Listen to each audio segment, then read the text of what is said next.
Today, I want to read to you from Ephesians chapter 6 and talk to you about putting it into action. Here we go. Ephesians chapter 6, verses 18, 19, and 20. We read this.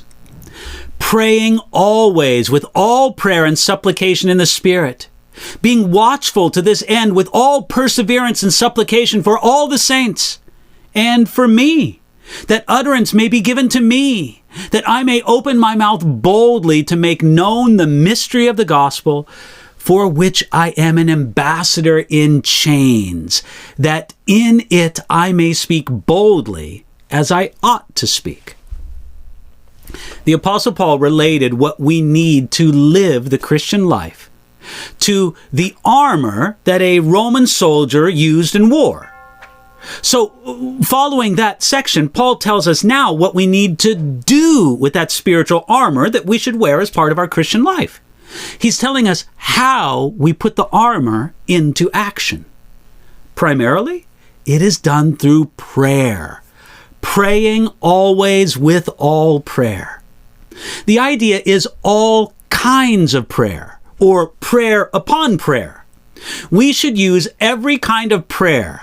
Group prayer, individual prayer, silent prayer, shouting prayer, walking prayer, kneeling prayer, eloquent prayer, groaning prayer, constant prayer, fervent prayer.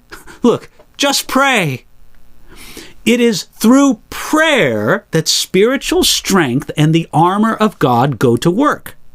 In theory, the prayerless Christian can be strong and wearing all the armor, but goes into battle through prayer.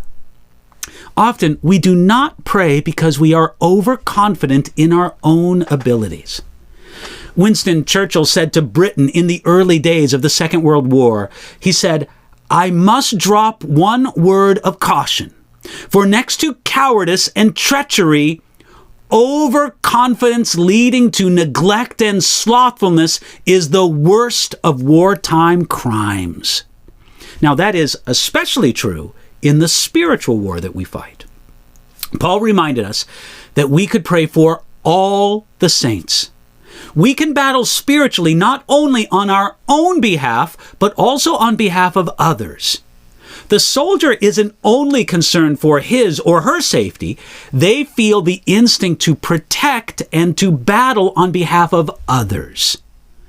And after bringing up the idea that spiritual warfare can be waged on behalf of others, Paul then asked his readers to pray for him. He said, "And pray for me, that utterance may be given to me to boldly make known the mystery of the gospel." Paul could have asked prayer for many things, but he wanted them to pray for this. Now, I can imagine Paul asking for many things to pray for.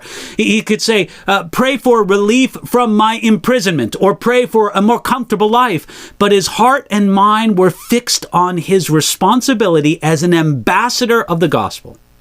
He probably had in mind his upcoming defense before Caesar himself.